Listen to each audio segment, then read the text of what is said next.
persembahan. Tubuh, bukan uang. Kalau tubuh saja kita sudah berikan, apalagi uang. Saudara tidak usah takut dengan pemberian Tuhan, tidak usah takut. Belum ada orang miskin melarat hanya karena memberi kepada Tuhan. Belum ada. Saya bicara tentang persembahan. Bapak Ibu, saudara-saudara jemaat yang dikasihi dalam Tuhan Yesus, dalam sukacita kita di hari ini ulang tahun GKI Sakatik yang ke-19. Saya ajak kita untuk merenungkan dua bagian pembacaan Alkitab. Pertama dari surat Roma pasal 12 ayat 1 sampai 2. Dilanjutkan dengan pertama Timotius pasal 4 ayat yang ke-12. Shalom. Itu terlalu kecil, itu kuat sedikit. Shalom. Hari ini GKI Sakatik ulang tahun yang keberapa? Keberapa? Pakai bahasa Dayak 19 itu apa? 19 itu sudah banyak atau sedikit? Sudah tua atau masih muda? Sudah mapan atau belum? Jemaat. Jemaat di sini 10 saja. Jemaat. Kedewasaan itu ada 3. Ada berapa? 1 dewasa biologis, sama-sama. Dewasa biologis itu 10 tahun lalu kita punya berat badan hanya 37. Sekarang 73. Itu dewasa biologis. 10 tahun lalu kita pakai celana nomor 27 tidak ada masalah karena perut rata saja. Sekarang perut macam ada 3. Satu di sini, satu di sini, satu di sini. Itu dewasa biologis. Siapapun bisa begitu. Makan tidur, makan tidur, makan tidur. Cocok. Ya besar itu toh, dewasa biologis. Kalau kita ukur itu dalam ulang tahun jemaat, ya pasti pembangunan fisik sudah ada. Amin. Akan ada membangun lagi. Sudah bangun tambah balkon tadi di belakang, betul? Belum? Sudah. Satu. Kedua, dewasa psikologi. Dewasa apa? Dewasa psikologi tidak tergantung umur dan berat badan. Umur 40 tahun tapi kalau tukang tersinggung, sedikit-sedikit tersinggung, sedikit-sedikit tersinggung, sedikit-sedikit tersinggung. Tersinggung kok sedikit-sedikit. Di sini ada yang biasa tersinggung? Ada tidak? Dia ada di sini. Ada ikut ibadah sekarang dia. Pakai baju warna aja. Nanti dia tersinggung lagi, kita repot lagi. Dewasa psikologi tidak tergantung umur dan berat badan. 3. Dewasa iman. Dewasa apa? Dewasa iman tidak tergantung berapa lama kita menjadi orang Kristen. Dewasa iman tidak tergantung berapa lama kita melayani. Dewasa iman tidak tergantung berapa lama kita hidup dalam persekutuan. Tapi dewasa iman itu kira-kira begini. Ada anak umur 3 tahun, ada mimbar berat 10 kg. Anak umur 3 tahun bisa pikul mimbar yang 10 kg? Bisa? 17 tahun kemudian dia umur 20 tahun. Bisa pikul mimbar yang 10 kg? Yang berubah anak atau mimbar? Nah, itu dewasa iman. Orang dewasa iman tidak akan meminta beban menjadi ringan. Tapi dia berdoa meminta bahu yang semakin kuat. Orang dewasa iman tidak akan merengek-rengek berteriak, Tuhan tolong ringankan ini masalah. Karena dia tahu kalau Tuhan izinkan ada masalah, Tuhan tahu seberapa kuatnya dia. Ada amin. Saya mau tanya saudara, jemaat. Saudara punya masalah? Tidak usah omong. Saya lihat yang ini muka masalah semua. Masalah ialah kesenjangan antara harapan dan kenyataan. Harapan menikah umur 28, kenyataan sudah 34. Harapan menikah dengan dia, kenyataan dia nikah dengan kita punya teman akrab. Mengerikan itu. Karena itu jemaat, karena itu orang dewasa iman hampir-hampir tidak meminta orang lain berubah. Tapi siapa yang berubah? Diri sendiri berubah. Kadang-kadang kita sibuk suruh orang lain berubah, lupa ubah diri sendiri. Ada amin. Di Palangkaraya ada yang begitu. Sibuk dengan orang lain saja. Ada? Ada ikut ibadah sekarang? Laki-laki atau perempuan? Mulai baku tuduh sudah. Oke, lanjut jemaat. Kekristenan itu bertingkat-tingkat. Ada 3 tingkat dalam kekristenan. Berapa tingkat? Kan kita mau bergerak ke level berikut lagi, ke tahap berikut lagi kan. Ada berapa tingkat? 3 kalau pakai bahasa Indonesia bilang. Nah 3. Pakai bahasa Dayak baru. Nah, begitu. Tingkat pertama, kekristenan tingkat pertama itu adalah beragama tapi tidak beriman. Sama-sama 1, 2, 3. Beragama tapi tidak.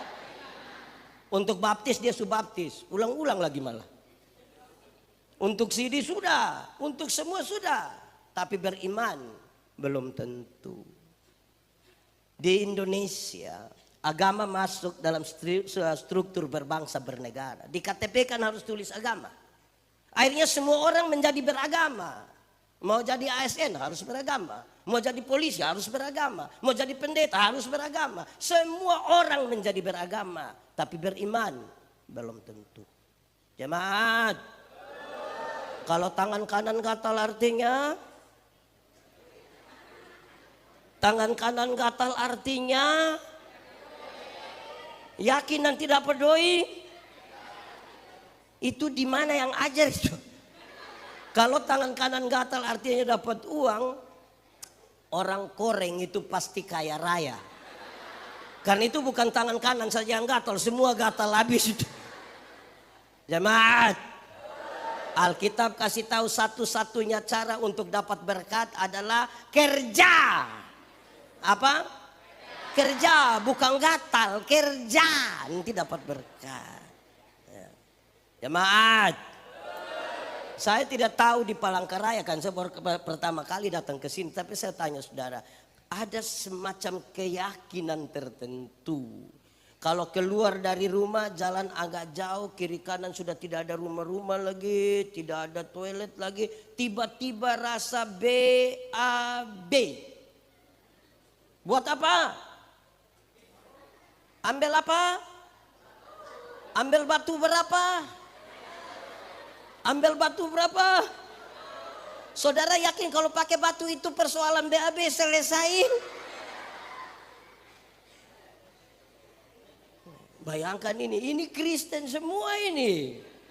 Beragama tapi belum tentu itu dia soal ada di situ. Tingkatan kedua, kita bisa ukur. Tingkatan kedua, bertobat tapi tidak berbuah. Sama-sama 1, 2, 3. Untuk bertobat dia sudah bertobat. Untuk mabuk tidak mabuk lagi. Tidak judi lagi. Semua tidak lagi. Tapi tidak berbuah. Karena tidak berbuah maka dia selalu bicara tentang masa lalu. Kita kasih kesempatan bicara sedikit, kasih kesekian dia datang. Waktu tahun 1970 dia pindah di ibadah berikut ulang lagi. Waktu tahun 1970 pindah berikut lagi ulang lagi. Waktu tahun 19 satu saat dia berdiri di depan orang-orang baku korek bilang 1970 di Palangkaraya ada. Ini orang tua don taku omong semua ini. Oke. Ketiga, ini yang paling tinggi. Tahap yang paling tinggi itu adalah berbuah. Sama-sama. Dalam hal inilah Bapakku dipermuliakan, yaitu jika kamu berbuah banyak dan buahmu itu tetap, supaya apa yang kamu minta kepada Bapa dalam namaku diberikannya kepadamu. Jemaat, berbuah bagi Tuhan gampang atau susah? Susah atau gampang? Gampang atau susah? Kalau ada yang bilang susah-susah gampang itu tidak ada jawaban. Berbuah bagi Tuhan gampang atau susah? Gampang. Teorinya ringan. Ranting yang melekat pada pohonnya, buah keluar dengan sendirinya tanpa disuruh. Jemaat, tahu pohon mangga? Pernah lihat pohon mangga berbuah? Pernah lihat orang Dayak ancam pohon mangga supaya berbuah? Ranting yang melekat pada pohonnya, buah keluar dengan sendirinya tanpa disuruh. Ada amin. Jemaah. Banyak orang rindu berbuah tapi tidak mau melekat pada pohonnya. Akhirnya buahnya ada tapi buah plastik. Jemaah. Tahu jeruk plastik? Pisang plastik? Advokat plastik? Enak? Pernah rasa? Jemaat, anak kelas 4 SD tahu di satu pohon, ya bagian pohon yang mencari makanan namanya akar. Dari akar dia kirim ke mana? Daun. Melalui apa? Batang. Sampai di daun ada proses apa? Apa? Terus setelah jadi sari-sari makanan dia kirim ke ranting-ranting, buah keluar tuh. Amin. Anak sekolah minggu saja tahu.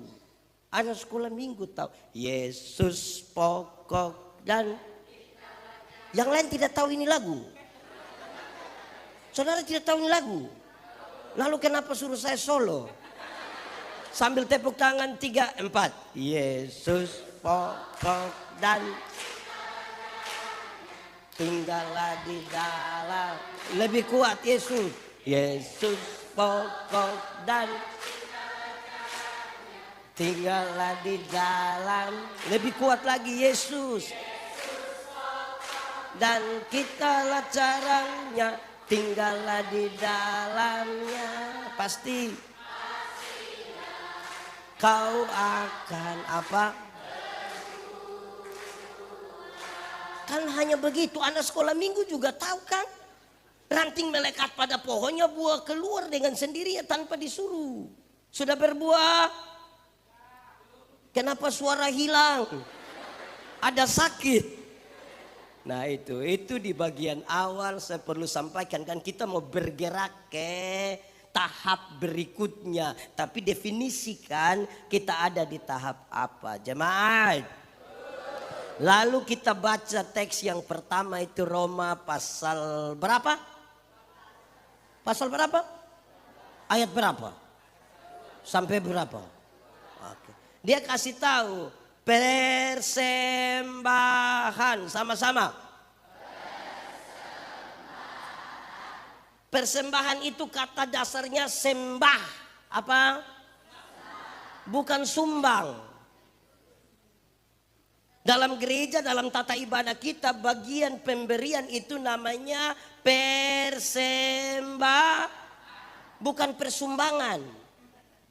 Tapi datang kepada Tuhan dalam penyembahan itulah kita tidak datang dengan tangan hampa. Tapi ada sesuatu yang kita bawa kepada Tuhan. Nanti persembahan tubuh sebentar kita bicara.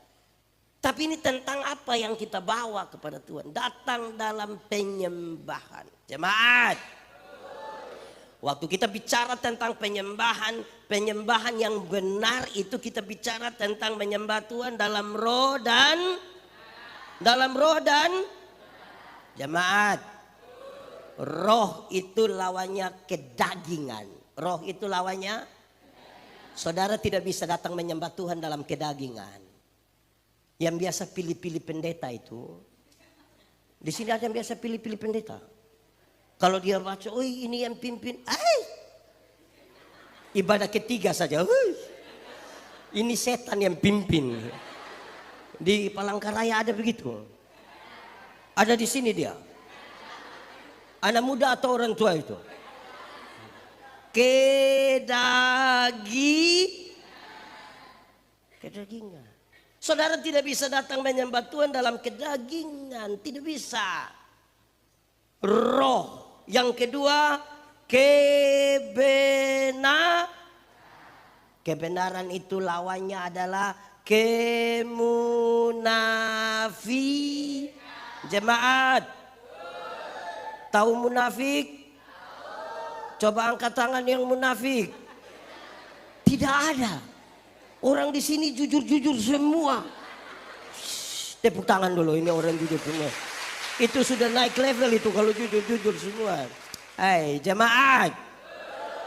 Banyak orang kira dia hidup dalam kebenaran, padahal belum tentu. Kebenaran dalam Alkitab itu punya 3 dimensi. Berapa dimensi? 1, kebenaran dalam Alkitab itu berdimensi legal. Berdimensi apa?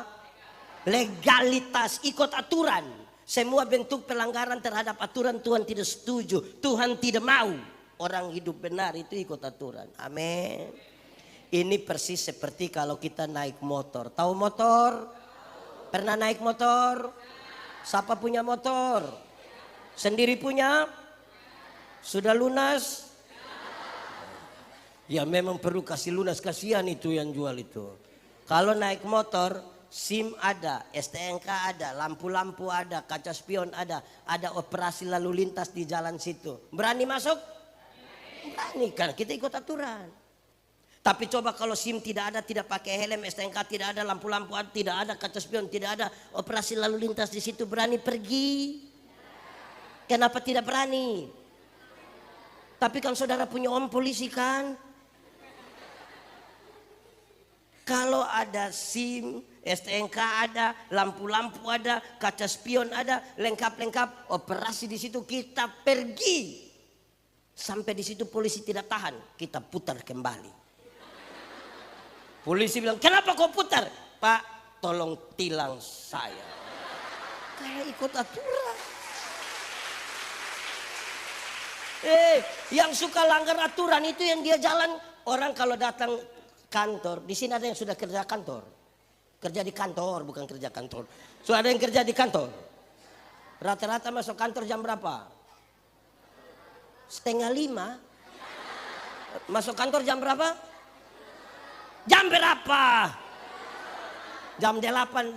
Kalau jam 8 masuk kantor, dia pergi 7:30, kan cara jalannya gampang saja. Selamat pagi semua, apa kabar? Itu kalau datang tepat waktu. Bayangkan kalau masuk kantor jam 8 baru dia pergi 11:30. Saudara bisa bayangkan dia punya cara jalan. Kan dia ikut aturan. Kebenaran itu legal, ikut aturan. Kedua, kebenaran dalam Alkitab itu punya dimensi moral. Punya dimensi apa? Moralitas. Moralitas itu kesatuan antara pikiran, perkataan, dan perbuatan. Kesatuan antara apa? Pikiran, perkataan. Orang tanya saya, pendeta, khotbah yang baik itu yang bagaimana? Saya bilang, engkau punya maksud? Khotbah yang baik itu tulis atau tidak tulis? Berapi-api atau berair-air?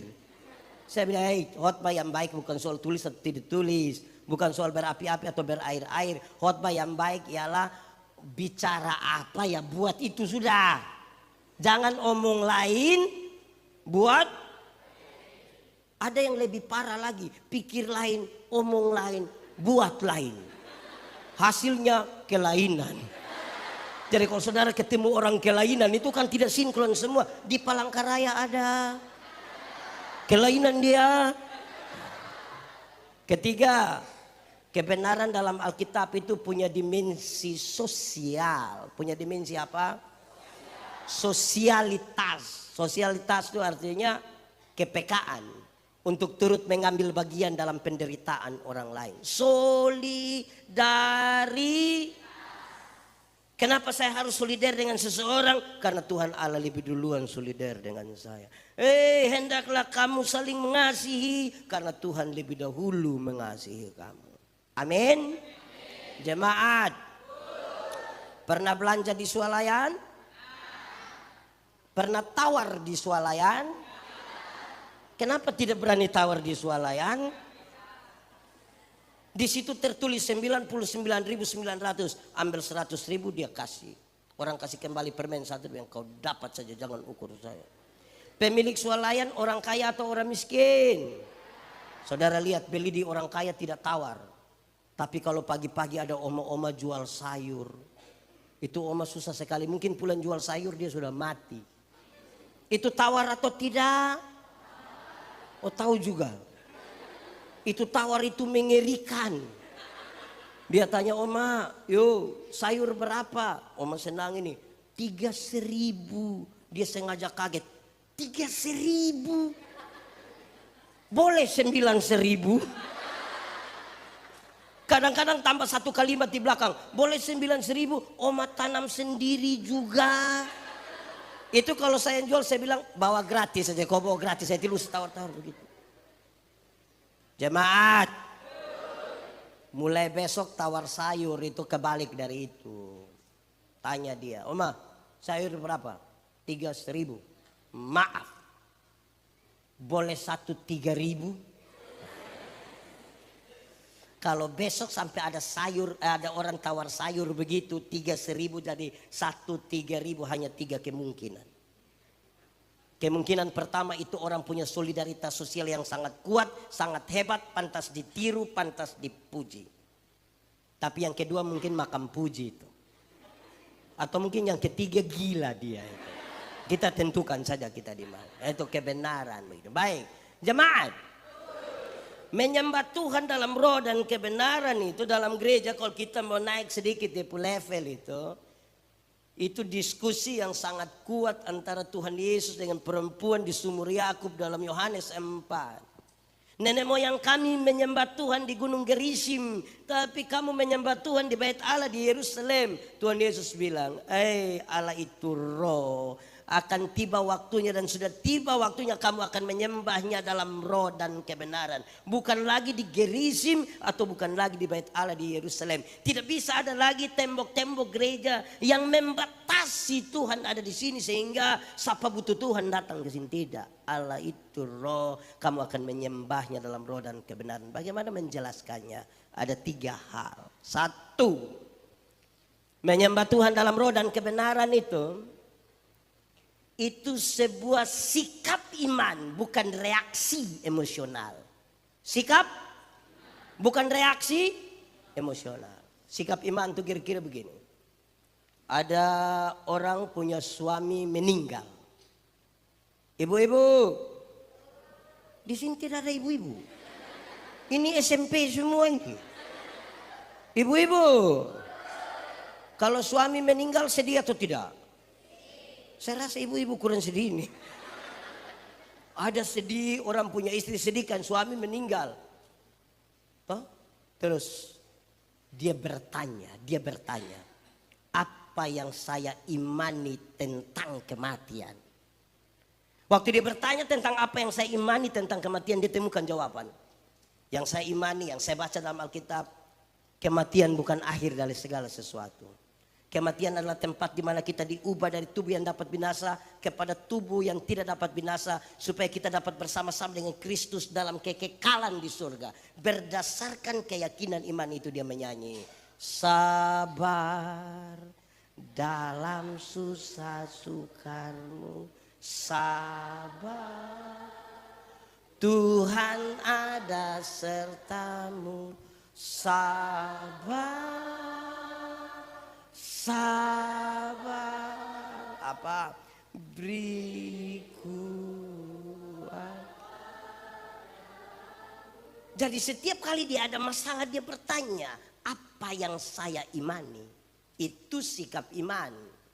Kalau reaksi emosional itu orang punya suami ada meninggal, dia orang punya istri ada sedih, dia datang dia menyanyi. Di dalam doamu kau sebut nama, separuh langsung.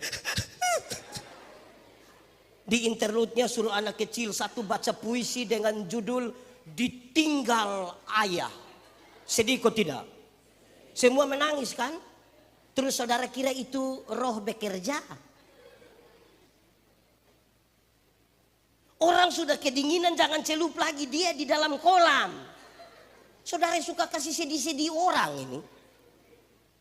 Jadi menyembah Tuhan dalam roh dan kebenaran itu sikap iman, bukan reaksi emosional. Kalau saudara hanya ingin menangis, nonton film Korea.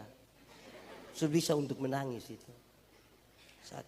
Kedua, menyembah Tuhan dalam roh dan kebenaran, kepuasan manusia tidak lebih tinggi dari kemuliaan Allah. Sama-sama 1, 2, 3. Kepuasan manusia tidak lebih tinggi dari kemuliaan Allah. Pendeta Yandi khotbah habis, saudara puas atau tidak puas tidak penting. Tahun depan saudara tidak mau undang lagi saya, tidak penting. Yang lebih penting adalah kemuliaan Allah dinyatakan. Di sini ada yang tukang judi. Terus pendeta bilang, "Hey, stop judi."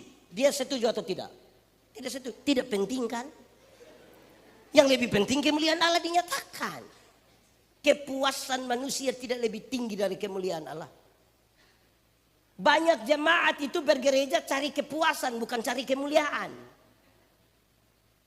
Makanya tadi cari-cari pendeta itu. Pindah-pindah gereja lagi, di sini ada. Kenapa saudara tidak mau omong? Ada masalah apa saudara dengan saya ini? Kita kan baru ketemu. Kepuasan manusia tidak lebih tinggi dari kemuliaan Allah. Ketiga, menyembah Tuhan dalam roh dan kebenaran itu, Tuhan menjadi satu-satunya pusat dari penyembahan. Tuhan menjadi satu-satunya. Bukan pengkhotbah, bukan pemimpin pujian, bukan pemain musik, bukan lampu-lampu, bukan ornamen apapun dalam gereja. Pada waktu kita menggeser itu sedikit, bukan lagi kita menyembahnya dalam roh dan kebenaran. Bukan lagi. Ada orang bilang saya, "Pak Pendeta, yuk nanti kami undang pendeta lagi ya." Iya, nanti kasih tahu jauh-jauh hari biar saya atur waktu kan, saya sedikit sibuk. Terus saya bilang gini, "Biar kita ketawa-ketawa." Saya bilang, "Apa? Coba ibu ulang, ibu ulang." Saya menggumuli ini khotbah setengah mati ini, yang ibu mau datang ketawa-ketawa. Kalau ibu mau ketawa-ketawa undang Sule, jangan undang saya. Ya, saya bukan inti dari ini penyembahan. Tuhan. Ada amin. Jadi saudara kalau terasa terusik sedikit, ya tidak jadi masalah. Tidak masalah. Nah, sudah itu toh. Satu, menyembah. Jadi dari kata sembah. Kedua, persembahkanlah tubuhmu.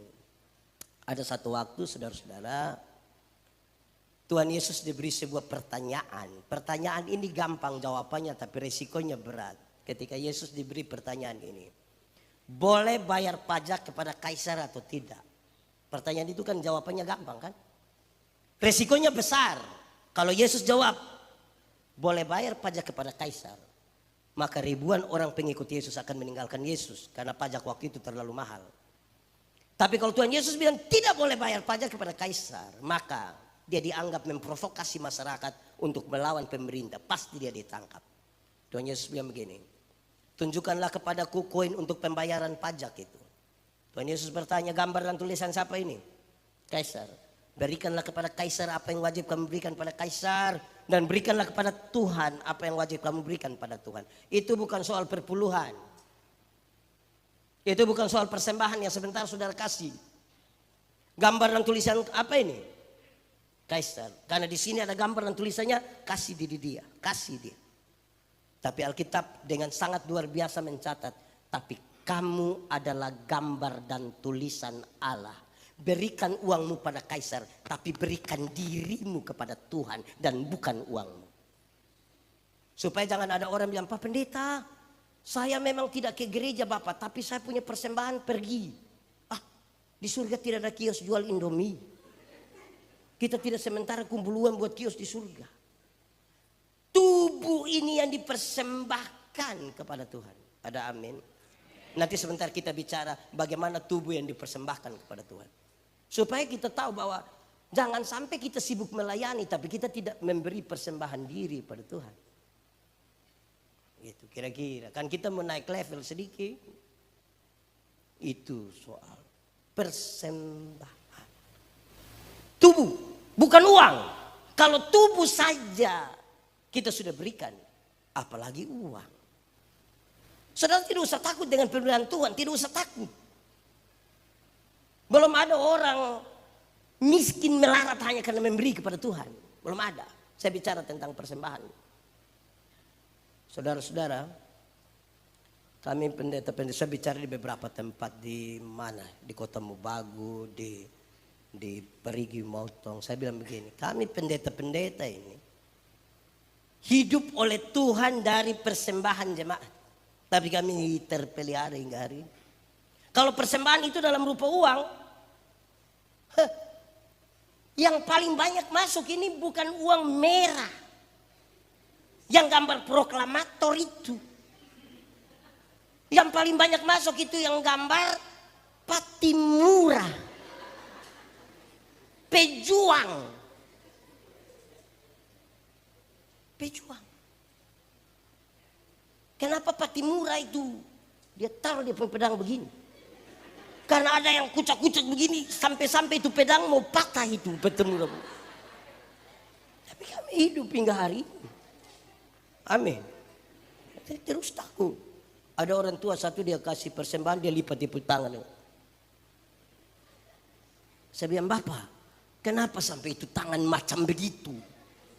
Dia bilang, pendeta, kalau tangan kanan memberi, tangan kiri tidak boleh tahu. Saya bilang, iya Bapak, tapi saya tahu. Dia bilang, pendeta tahu apa? 1000.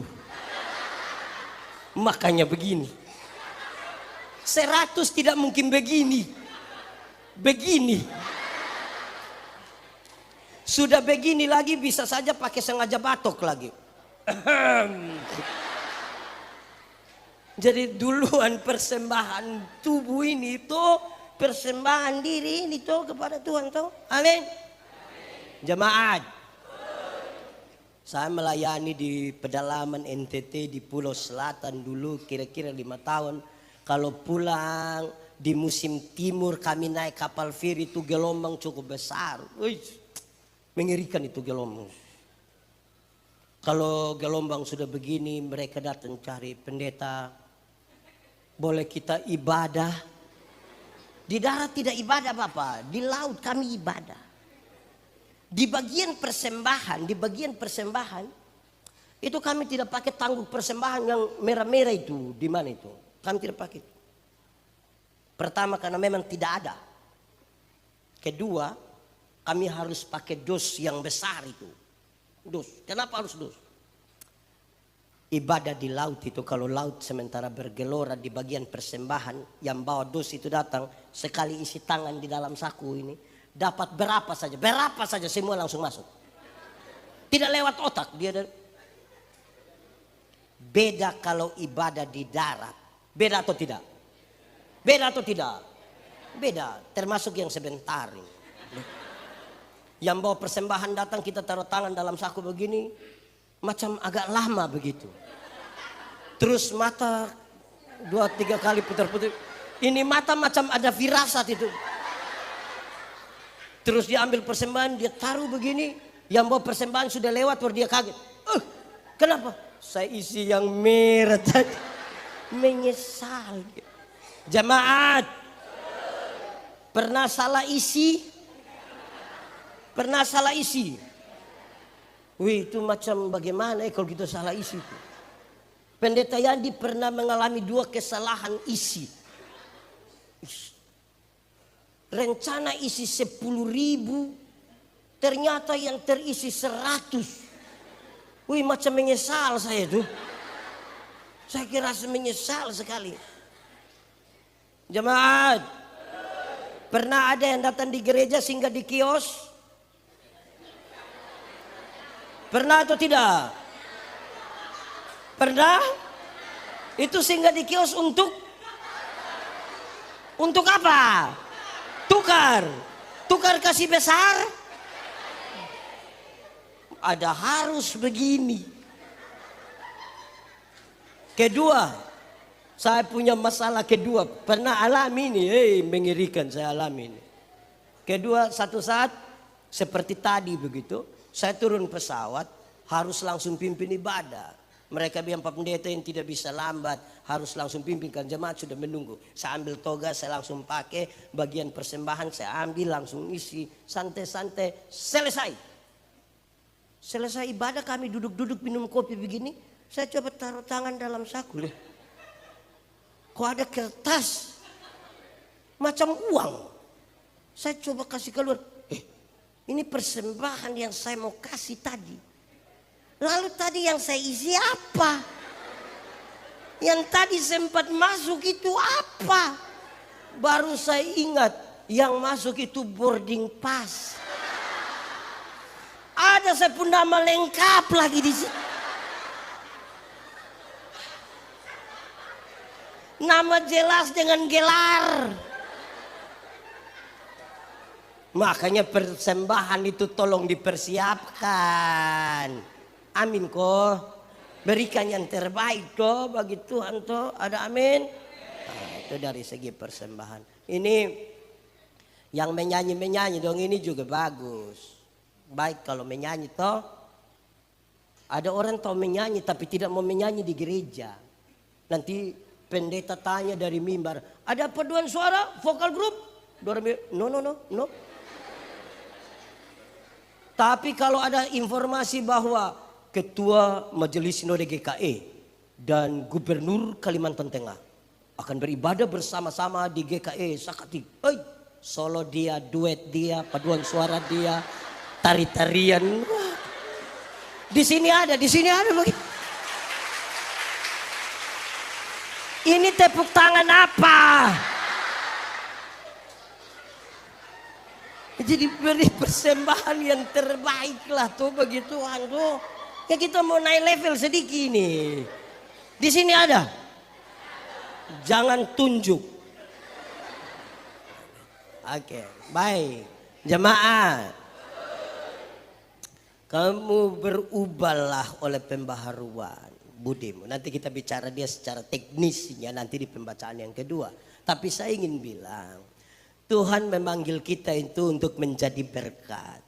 Kadang-kadang gereja terlalu berpusat pada dirinya sendiri dan bukan pada Tuhan. Jemaat, ada satu waktu 2 orang menghadap Tuhan minta karunia. Ternyata di Tuhan tinggal 2 karunia. 1 karunia memberi, 1 karunia menerima.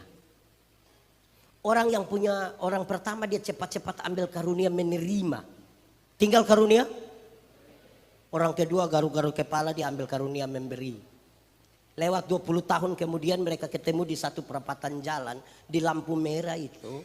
Yang punya karunia memberi. Itu dia ada duduk di atas mobil mewah. Satu tanda sukses. Saya tidak khotbah teologi sukses. Saya ada poin yang saya mau sampaikan. Kok ini orang sukses sekali. Yang punya karunia menerima itu lagi duduk minta-minta di pinggir jalan. Jadi waktu dorang dua baku lihat begini. Itu satu bilang begini. Pak, perasaan itu hari Pak dapat karunia memberi. Kenapa sekarang lebih hebat dari saya? Terus dia bilang begini. Kawan, karena Tuhan Allah tahu saya selalu harus memberi. Maka kepada saya Tuhan berikan lebih. Kan engkau mau kasih orang ini lebih. Tapi kawan ini kan karunia menerima. Jadi mana-mana hanya bilang.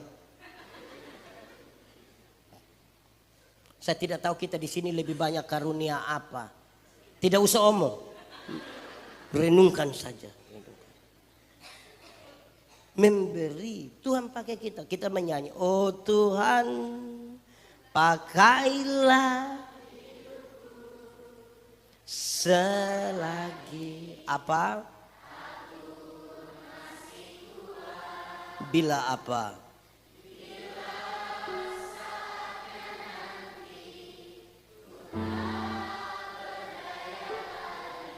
Hidup ini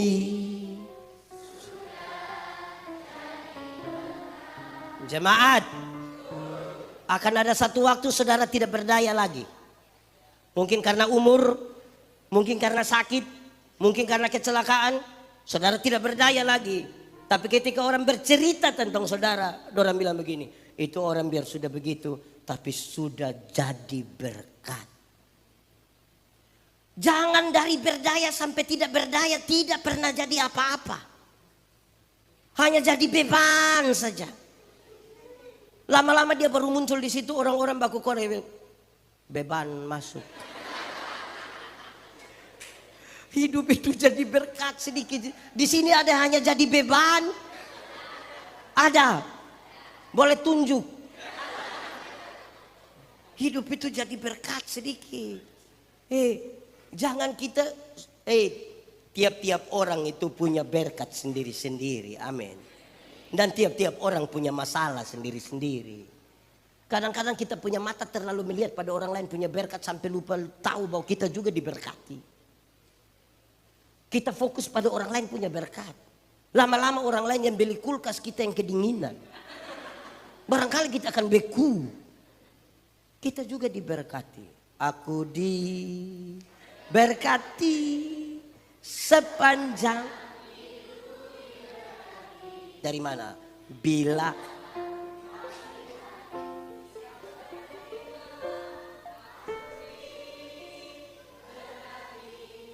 jemaat.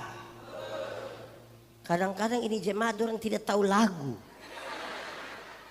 Kita menyanyi makin dekat Tuhan.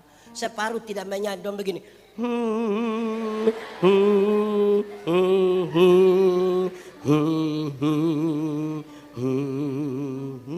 Bukan karena dia mau bikin rohani, karena tidak tahu.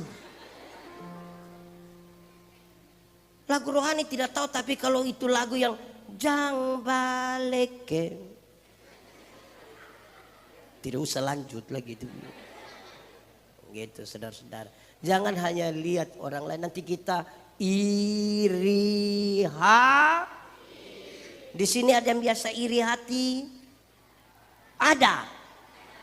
Dia paham apa? Iri hati ialah. Lebih baik saya rugi, asal engkau rugi lebih banyak, daripada saya untung, tapi engkau untung lebih banyak. Maksudnya begini, ada dua orang suka iri hati, orang dua berdoa kepada Tuhan. Tapi karena Tuhan tahu dua-dua tukang iri hati, Tuhan bilang malaikat, urus orang dua. Malaikat datang, malaikat bilang kamu dua ini tukang iri hati ini. Jadi hanya satu saja yang boleh berdoa, yang satu tidak boleh berdoa. Tapi yang berdoa ini minta apa? Yang tidak berdoa akan dapat 2 kali lipat. Jadi misalnya Bapak berdoa minta motor 1, saya yang tidak berdoa akan dapat motor 2. Di antara kamu 2 siapa berani berdoa? Dua-dua tidak mau. Dua-dua tidak mau. Akhirnya sepakat, coba kita tarik lot saja. Siapa yang akan berdoa? Ternyata waktu undi, saya yang harus berdoa. Saya pikiran ini. Kalau saya minta kaya, pastikan beliau lebih kaya. Sudah. Pikir-pikir saya berdoa begini saja. Tuhan, tolong kasih saya punya mata buta 1. Kalau saya punya mata buta 1, beliau buta berapa? Buta 1 rugi atau tidak? Oh tidak. Sini saya coba ke sini. Buta 1 rugi atau tidak? Tapi lebih senang lihat orang buta. Sebentar pulang dari sini ada orang bawa motor hampir tabrak, dia silih sedikit lewat 20 meter itu orang jatuh. Bruk, kita bilang apa? Mampu. Cek begini dia punya papa yang jatuh. Senang sekali lihat orang susah dan susah sekali lihat orang. Di Palangkaraya ada, di GKI ada. Jemaat Sakatik ada, dia duduk di muka, di tengah atau di belakang atau di. Ya. Jemaat, mari kita lihat hal-hal praktisnya. Kita mau naik level sedikit, mau bergerak ke tahapan berikutnya. Paulus punya salah seorang murid rohani namanya Di sini ada nama Timotius? Tidak ada. Frankie. Paulus punya murid rohani satu namanya Timotius itu ditabiskan untuk menjadi uskup di Efesus. Tapi dia masih muda sekali. Muda. Sementara di Efesus ada banyak orang yang sudah tua, merasa berpengalaman sekali. Mereka dari banyak yang merasa berpengalaman itu adalah pengajar-pengajar sesat. Jadi ada ajaran sesat, ada pengajar sesat. Seorang anak muda akan pergi ke sana. Paulus nasihat dia. Timotius, engkau sampai sana ini dia punya tantangan. Tidak usah berbantah-bantah dengan mereka, tidak usah. Tidak usah baku balas dengan mereka. Yang engkau harus lakukan adalah jadilah teladan. Sama-sama 1, 2, 3. Lebih kuat 1, 2, 3. Kasih tahu kawan di sebelah 1, 2, 3. Jemaat. Keteladanan itu bertingkat-tingkat, kan kita mau ke level berikutnya. Keteladanan itu bertingkat-tingkat. Ada 5 tingkat. Berapa tingkat? 5 pakai bahasa Indonesia, pakai bahasa Inggris, pakai bahasa Dayak, pakai bahasa Timur. Oke. 5. Kita bisa ukur kita di level mana dan mau bergerak kemana. 1. Engkau mesti jadi teladan dalam perkataanmu. Sama-sama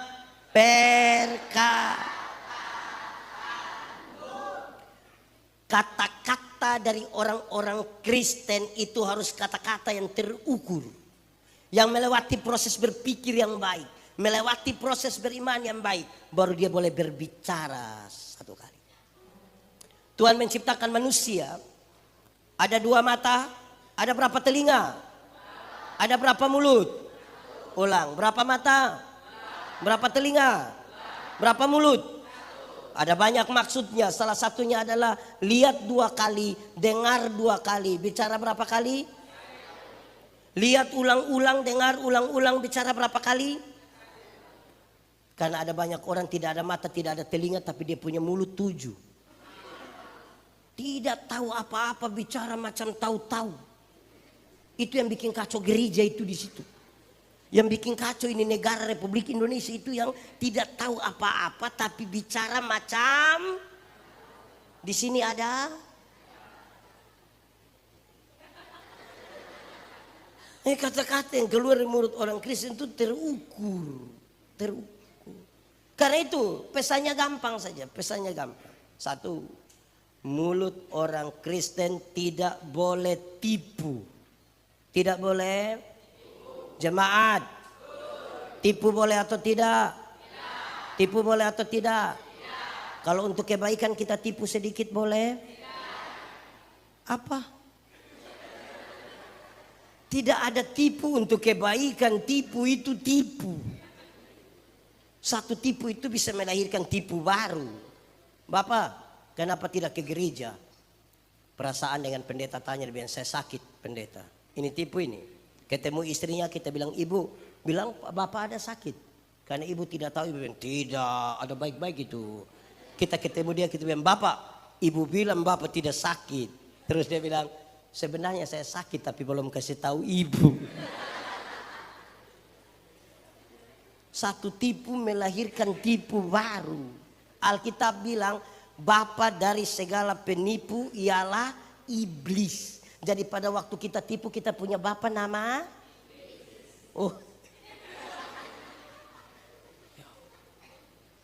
mulut orang Kristen itu tidak boleh maki.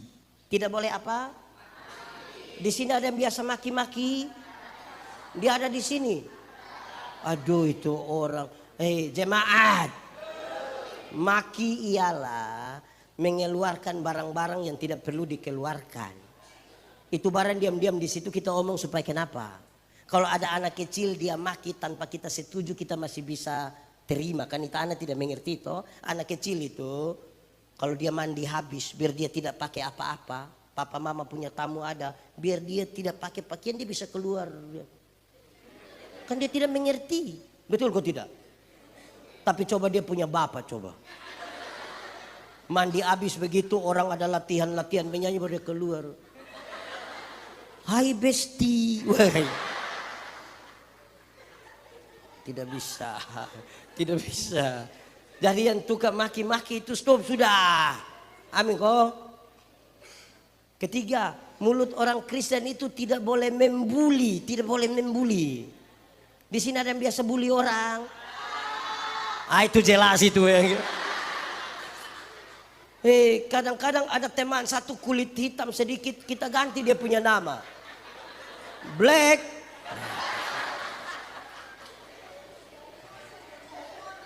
Yang kulit hitam itu datang dia bilang Salam.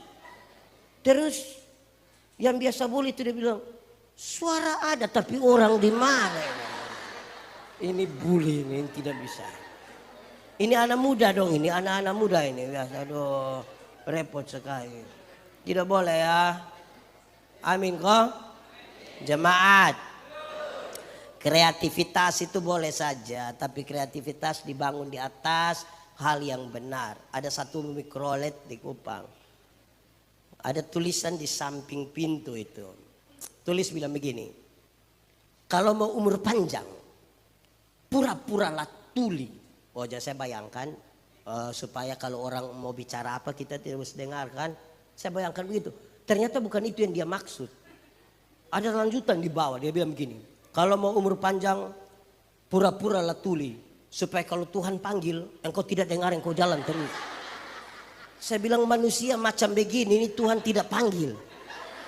Nanti dia pergi sendiri.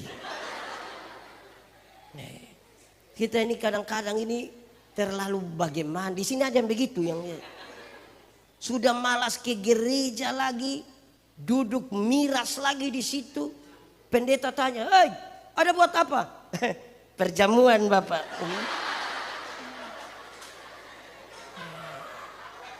Di sini ada yang biasa ngomong-ngomong begitu, ada. Jemaat. Itu kata perjamuan itu bukan untuk kita gaya-gaya di pinggir jalan kasih tahu orang kita pemabuk, bukan. Itu refleksi paling tinggi dari pengorbanan Tuhan Yesus akan kita. Tubuhnya dipecahkan dan darahnya ditumpahkan. Bukan untuk duduk sembarang bicara-bicara di situ. Jemaat ini. Engkau mesti jadi teladan dalam sama-sama perkataanmu. Kata-kata sebagus, dia kasih naik lagi dia punya level. Engkau mesti jadi teladan dalam tingkah laku. Batu uji dari kata-kata adalah tindakan. 100 orang bisa berkata-kata yang bagus. Coba uji dan tindakan. Tetap atau turun? Turun. Karena banyak orang bisa bicara bagus, bertindak tidak sebagus kata-kata. Amin. Gemit gereja tempat saya melayani. Kami punya tata ibadah kurang lebih sama dengan GKI. Pertolongan kita ialah di dalam nama Tuhan yang menjadikan langit dan bumi. Saya melayani di satu tempat, ada burung beo. Tahu burung beo? Pernah lihat burung beo? Ini burung beo ini terlalu jinak. Bahkan kami tidak usah taruh dia di sangkar. Dia jalan-jalan sebegini. Karena itu di pastori dekat gereja. Setiap kali bunyi lonceng gereja teng teng teng, kan pendeta yang pimpin akan bilang pertolongan kita ialah di dalam. Rupa-rupanya ini burung beo ini hafal. Jadi kalau pendeta lambat omong, lonceng gereja bunyi teng teng teng, itu burung beo yang pertolongan kita ialah di dalam. Karena itu berulang beberapa kali, maka saya ambil kesimpulan. Saya mengambil kesimpulan. Kalau hanya omong, burung beo juga bisa. Sama-sama 1, 2, 3. Kalau hanya omong, burung beo juga. Di sini ada yang hanya omong. Yang rapat dia usul semua program tapi dia tidak ikut kerja, ada. Ada juga di sini. Kadang-kadang kalau ada seminar dia bertanya begitu rupa sampai jawab kembali dia punya pertanyaan. Kalau hanya omong, burung beo juga sama-sama 1, 2, 3. Burung beo juga. Kasih tau kawan di sebelah 1, 2, 3. Kalau hanya omong, burung beo juga. Oke, bikin status. Kalau hanya omong, burung beo juga. Jadi batu uji dari kata-kata itu tindakan. Lihat kita pun tindakan. Sekarang tindakan sudah baik. Dia kasih naik level lagi. Tadi teladan dalam apa? Perkata. Level 2. Tingkah laku. Dia naik lagi. Tingkah laku sudah bagus. Dia kasih naik. Engkau mesti jadi teladan dalam kasih. Teladan dalam. Saudara-saudara, ingat bahwa tidak semua tindakan yang baik itu dibangun di atas motivasi yang benar. Belum tentu. Ingat bahwa tidak semua senyum tulus. Saya datang, saya bilang shalom. Saudara bisa bilang shalom. Saya lewat baru separuh bilang Betul. Karena itu Paulus bilang, apapun yang kamu perbuat, perbuatlah dengan segenap hatimu seperti untuk dan bukan untuk. Saya khotbah di banyak bank di Indonesia. Saya bilang begini, ini ibu-ibu yang kerja di bank ini cantik-cantik semua. Mau lihat jauh, lihat dekat, tetap cantik. Dorang pakai pakaian bagus-bagus lagi. Kerja di ruangan kerja yang tertata rapi lagi, ber-AC lagi. Kita pergi ke bank ini macam kita tidak mau pulang. Macam mau lihat-lihat dorang terus begini. Kita baru naik di tangga terakhir. Dengan santun sekali dorang bilang begini, selamat siang, ada yang bisa kami bantu? Terus saya tanya dorang, ibu-ibu, siapa di antara ibu-ibu yang bangun pagi, lihat suami pas bangun, terus dia bilang, selamat pagi, ada yang bisa kami bantu? Jadi tindakan yang benar harus didasarkan pada KAS. Sudah, tidak usah. Jemaat, hukum Taurat itu ada 10. Ada berapa? Dari 10 itu dijabarkan jadi 613 pasal. Berapa? Dari 613 pasal itu masih ada ribuan peraturan hidup setiap hari. Dari ribuan itu Tuhan Yesus simpulkan dia dalam 2 kalimat. Mengasihi Tuhan Allah dan mengasihi sesama. Dari 2 kalimat itu Tuhan simpulkan dia tinggal satu kata. Yaitu kasih pasti, kasih pasti, kasih pasti,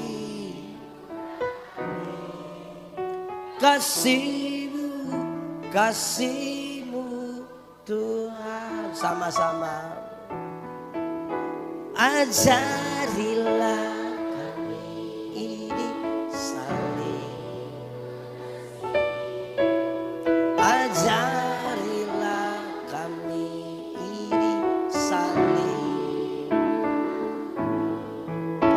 ajarilah kami ini kasih,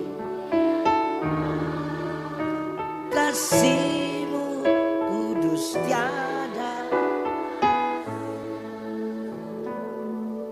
Itu level keberapa? Kasih. Keempat, kasih sudah bagus ini. Tadi pertama teladan dalam perkataanmu. Kedua teladan dalam dia naik. Terjadi teladan dalam kasih sudah bagus, dia kasih naik lagi. Engkau mesti jadi teladan dalam kesetiaanmu. Jadi teladan dalam batu uji dari kasih itu adalah setia. Kita setia atau tidak? Setia, setialah.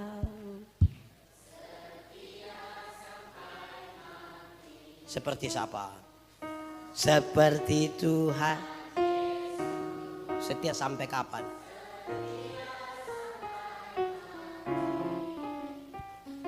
Apakah balasanmu untuk kasih setia? Setia, setia,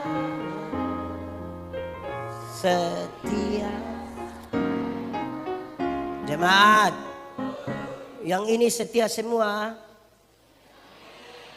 Saya lihat agak menurun. Pemuda setia, kaum bapak setia, ibu-ibu setia. Dunia kiamat sudah. Jadi setia. Setia itu komitmen satu hari demi satu hari demi satu hari demi satu hari. Setia itu komitmen pribadi melibatkan orang lain dan melibatkan Tuhan. Setia itu berlaku terus menerus. Jemaat. Ada satu istri bilang pada suaminya, "Papa, saya lihat papa ini sudah tidak setia. Papa ini sudah tidak seperti yang dulu lagi. Papa sudah berubah." Suaminya bilang, "Berubah bagaimana mama? Papa sudah berubah." Coba mama bilang, "Papa ini dulu sedikit-sedikit sudah ajak mama makan. Dulu sedikit-sedikit papa sudah ajak mama beli pakaian.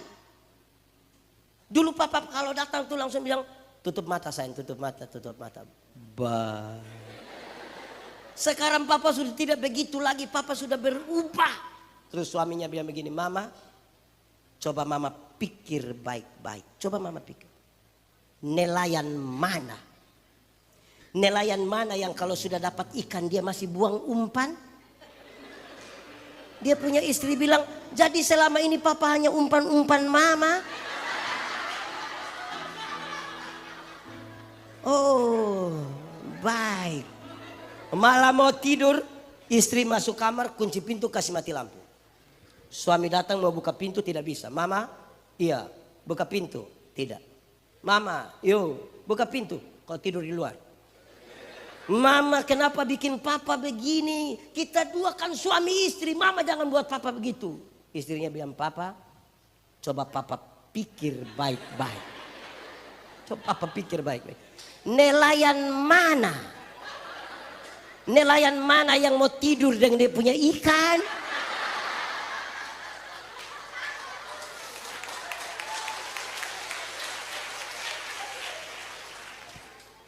"Ku mau setia sampai akhir." Tidak tahu ini lagu. Sudah saya tidak menyanyi kalau begitu. Repot ini. Setia seperti wanita mengurapi, menangis di bawah kakimu. Demikian hidupku mau mengasihimu. Yesus, engkau baik bagi sampai akhir. Sampai akhir ku menutup mata, ku tetap setia menanti janjimu. Sampai ku dapatkan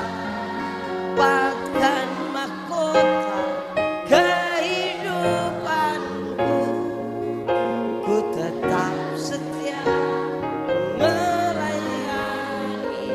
Ku tetap setia, ku tetap setia melayanimu. Sekali lagi, mau melayani.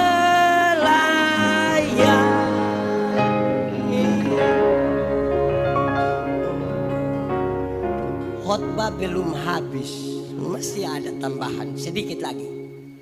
Mau pulang cepat-cepat bikin apa? Lebih baik 1 hari di rumah daripada setia sudah bagus ini. Setia sudah bagus ini. Dia naik level lagi. Engkau mesti jadi teladan dalam kesucianmu. Batu uji dari setia adalah kesucian. Ada orang setia tapi tidak menjaga kesucian. Jemaat, di sini ada yang dia punya HP Polaroid. Ada yang mesti pakai sidik jari lah, pakai kontak mata lah, ada. Rahasia negara apa yang dia ada taruh di situ? Hei, repot lah. Jemaat, yang paling tinggi dari level kita itu adalah kesucian. Kata-kata, tingkah laku, kasih, kesetiaan, urusan dengan manusia. Waktu kita bicara kesucian, Tuhan menyelidiki hati. Kenapa kesucian jadi kata kunci? Dengar. Tuhan yang kita sembah itu Tuhan yang suci, Tuhan yang kudus. Yang kudus suci tidak dapat bersatu dengan tidak kudus. Tanggalkanlah kasutmu sebab tempat di mana engkau berdiri itu kudus. Kalau suci itu terang, tidak suci itu gelap. Yang terang tidak dapat bersatu dengan yang gelap. Amin. Jemaat, kalau kita diterang bisa lihat orang di gelap? Bisa? Orang di gelap bisa lihat kita diterang?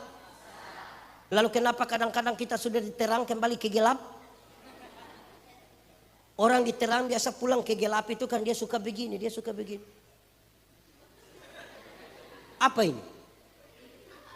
Kalau dia sudah begini tidak lama dia akan bilang, anak muda, anak muda, suci, amin, mantap, terang, yes, terang, mantap, oke. Lalu kenapa kamu suka pacaran di gelap-gelap? Di sini ada anak muda biasa pacaran di gelap-gelap. Coba tunjuk, coba tunjuk. Ah, jemaat. Jemaat. Ini poinnya. Kadang-kadang kita aktif melayani. Kita maha hadir dalam ibadah. Maha hadir. Semua ibadah kita hadir. Senin sampai Minggu. Kaum bapak kita ikut. Lansia kita ikut. Anak sekolah minggu pun kita ikut. Semua kita ikut. Menyatu dengan Tuhan belum tentu. Pendeta Yandi khotbah tiap hari. Menyatu dengan Tuhan belum tentu. Kita jadi aktivis pelayanan. Karena kita tidak menjaga kesucian hidup. Akhirnya kita aktif dengan banyak jadwal, dengan banyak kegiatan dari pagi sampai malam. Setelah kita merayakan ulang tahun yang ke-19, woi padat betul, tidak berhenti ini pelayanan. Tapi kalau tidak jaga kesucian, kenapa lihat saya? Ini kita punya batu uji paling tinggi dari tadi. Kita ucapkan satu-satu. Jadilah teladan dalam perkataanmu. Terus jadilah teladan dalam tingkah. Jadilah teladan dalam kasih. Jadilah teladan dalam kesetiaanmu. Yang terakhir jadilah teladan dalam kesucian. Tuhan memberkati kita.